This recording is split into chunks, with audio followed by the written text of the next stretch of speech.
আমরা আমাদের মাকে এতবার মা বলি নাই, যতবার খালেদা জিয়ার পাশে থেকে খালেদা জিয়া স্লোগান দিয়েছে। ফ্যামিলি কার্ড, হেলথ কার্ড, সরকার কার্ড নিয়ে অপপ্রচার করবেন না।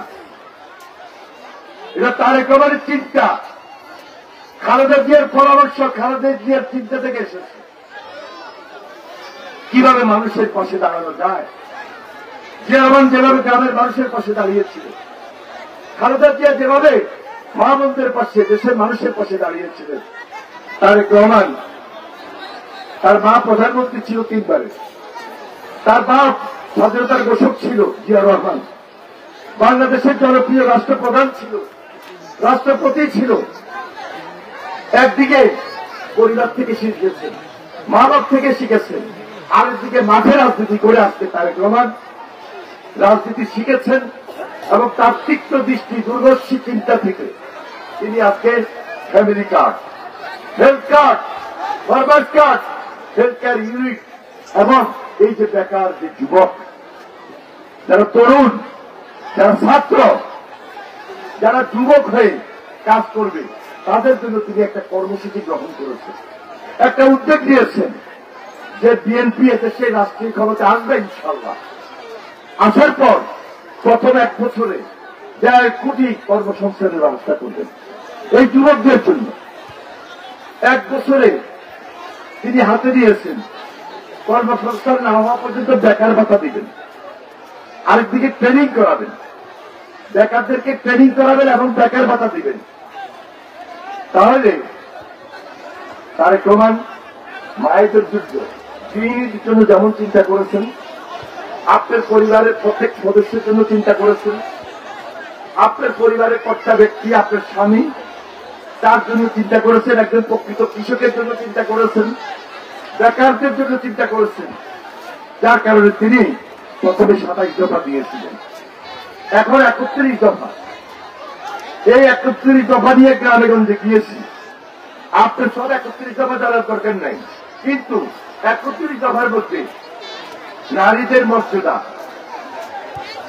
নারীদের অধিকার, নারীদের প্রয়োজন, মা বোনদের জন্য কি দরকার, 31 দফার 24 এবং 26 নম্বরে সেটা স্পষ্ট বলা আছে। তাহলে আজকে বাংলাদেশে নতুন শাসন ব্যবস্থার জন্য আমরা উদ্যোগ গ্রহণ করেছি। একটা পার্লামেন্ট হবে, সেই পার্লামেন্টে আপনাদের কথা থাকবে, আবার উপর কক্ষে আপনাদের কথাগুলোকে নিচের কক্ষে পাশ করিয়ে গ্রামে গঞ্জে আপনাদের পাশে দাঁড়ানোর জন্য একজন এমপি নির্বাচিত হবে এবং তিনি ধানের শীষের যদি প্রকৃত প্রার্থীকে আপনারা ভোট দিয়ে নির্বাচিত করেন, তাহলে আগামী দিনে তারেক রহমান এই দেশের নেতৃত্ব দিবে এবং এই দেশের প্রধানমন্ত্রী হয়ে আবার লক্ষ্মীপুরে আসবে এবং তার সঙ্গে সরাসরি আপনারা কথা বলবেন, আবদার করবেন এবং আপনাদের পক্ষ হয়ে আমি সে আবদার রক্ষা করার জন্য তাকে অনুরোধ করব। আমার অনুরোধ তারেক রহমান উপেক্ষা করবেন না, আমার আবদার তারেক রহমান গ্রহণ করবেন, আমার বিশ্বাস। কারণ আমি তারেক রহমানের সঙ্গে খুব কাছে থেকে রাজনীতি করেছি এবং করি। আমি খালেদা জিয়ার ছেলের মতো তার সঙ্গে যখন তখন কথা বলি। আজকে খালেদা জিয়ার অসুস্থতা আমাদের হৃদয় কাঁদে, চোখের পানি পড়ে। আমরা আমাদের মাকে এতবার মা বলি নাই, যতবার খালেদা জিয়ার পাশে থেকে খালেদা জিয়া স্লোগান দিয়েছে। আমার ভাই তারেক রহমান আজকে আমাদের নেতা, তিনি দেশের প্রধানমন্ত্রী হবেন। আমি লক্ষ্মীপুরের জন্য রাস্তা চাইব, রাস্তা দিবেন। স্কুল কলেজ মাদ্রাসা মন্দিরের জন্য চাইব, উনি দিবেন, বরাদ্দ দিবেন। আমি ইকোনমিক জোন চাইব, কৃষিভিত্তিক ইকোনমিক জোন উনি দিবেন। আমি ইউনিভার্সিটি চাইব, মেডিকেল কলেজ চাইব, উনি দিবেন। আমি একটা টেকনিক্যাল ইনস্টিটিউট চাইব, উনি দিবেন। আমি এই অঞ্চলে আপনাদের পাশে থেকে দীর্ঘদিন কাজ করেছি।